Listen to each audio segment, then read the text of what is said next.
ये सहूलत एस्टेब्लिशमेंट को महदूद मुद्दत के लिए मुयस्सर है और वो ऐसे कानून अब बना रही है ताकि मुस्तकबिल में तमाम लोगों को कंट्रोल किया जा सके।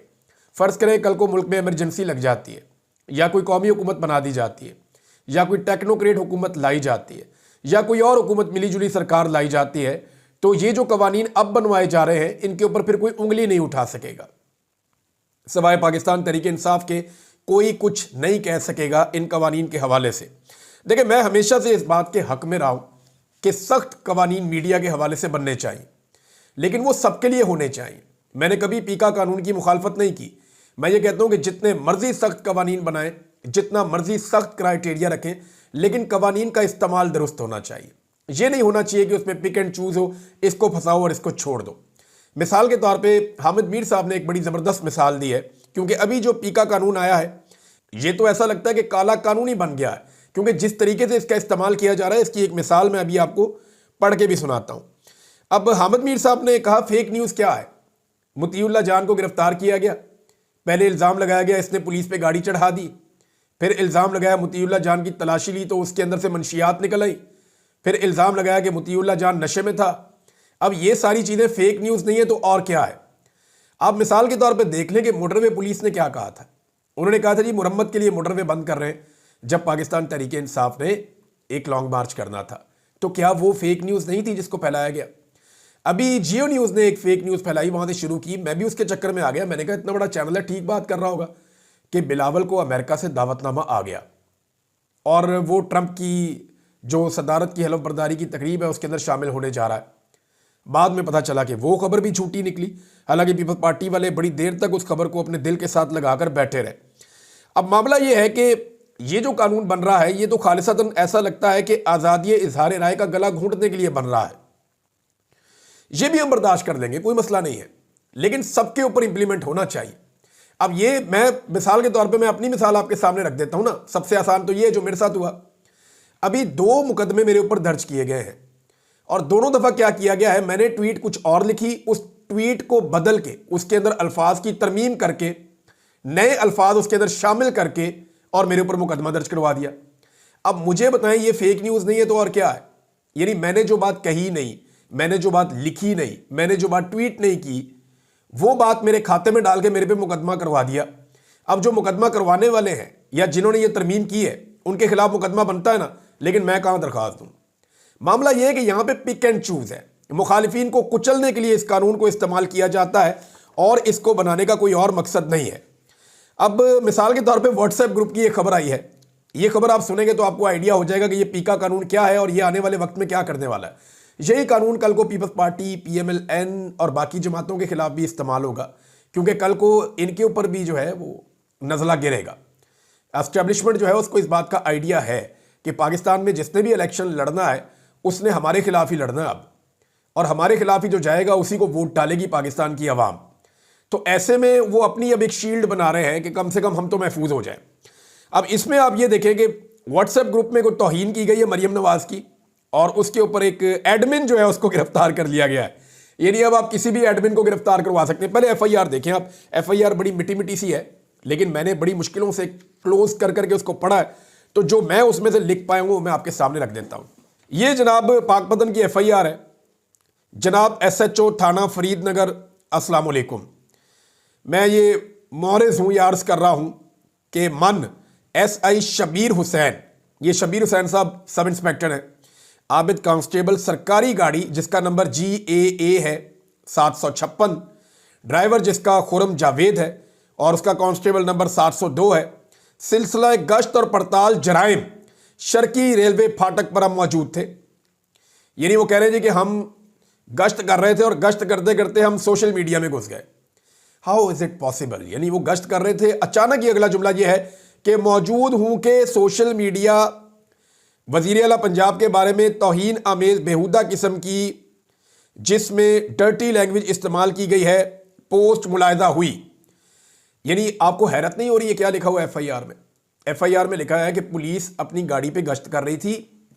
वो एक सब इंस्पेक्टर कह रहा है जनाब मैं गाड़ी में गश्त कर रहा था SHO साहब, गश्त करते हुए मेरा गुजर हुआ सोशल मीडिया पर से और वहां मैंने देखा कि मरियम नवाज के बारे में डर्टी लैंग्वेज इस्तेमाल की गई है, एक पोस्ट मुलाहिजा हुई।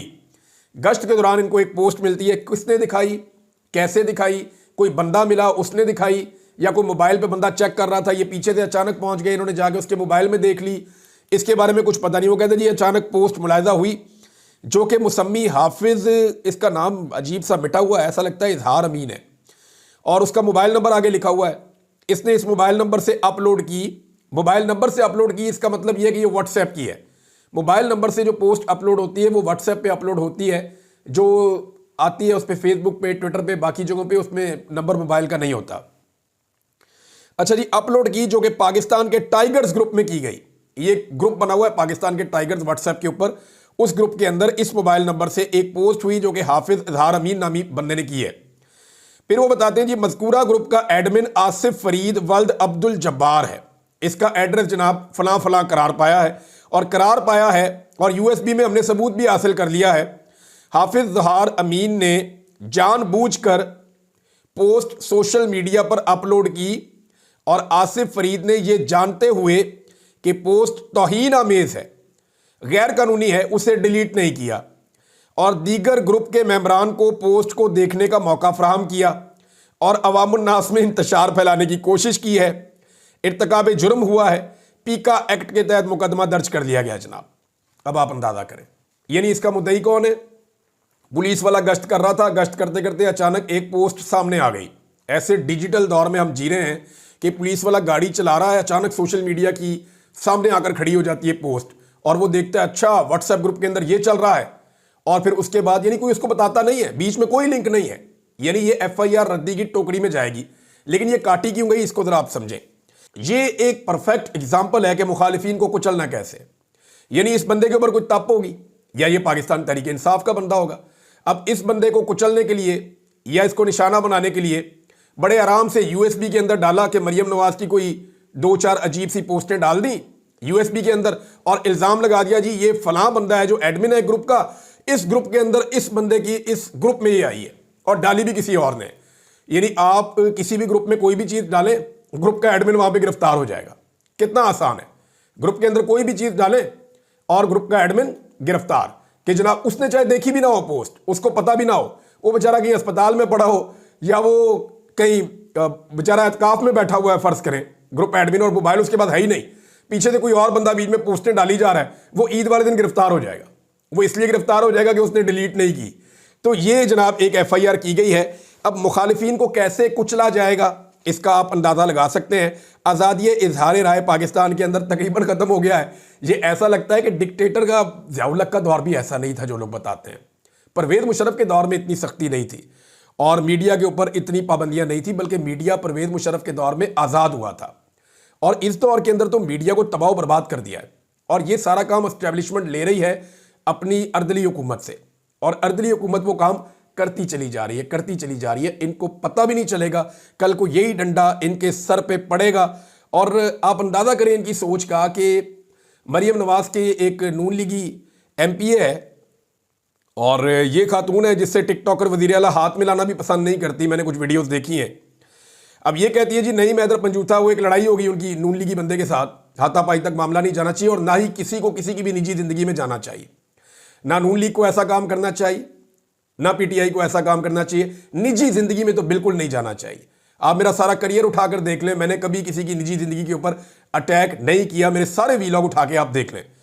अच्छा, अब इसमें हुआ यह है कि नईम हैदर पंजूथा साहब को वो कह रही है कि इंतजार पंजूथा की तरफ गायब कर दो ताकि ये ठीक हो जाए। यानी आप अंदाजा करें इनकी घटिया और गंदी सोच का। यानी ये गलाजत का ढेर नहीं है इनके दिमाग में, तो और क्या है। जबरी गुमशुदगी को कोई शख्स ऐसे जस्टिफाई कर सकता है? यानी इस बात को ये जस्टिफाई कर रहे हैं कि ये इस पॉलिसी का हिस्सा है कि इंसानों को जबरी तौर पे लापता किया जाए, उनके साथ जुल्म और जबर किया जाए। इंतजार पंजूथा जिन हालात से गुजरे, वो कहते हैं जी नईम पंजूथा को भी उन हालात से गुजारो। इन्हें आइडिया नहीं है कि कल को ये हालात अगर आपके साथ होंगे तो हम आपके लिए भी आवाज उठाएंगे। जुल्म और बर्बरियत के साथ ये लोग खड़े हैं आज। इनको इक्तदार के नशे में बिल्कुल भूल गया है कि इंसानी हुकूक भी कोई चीज होती है।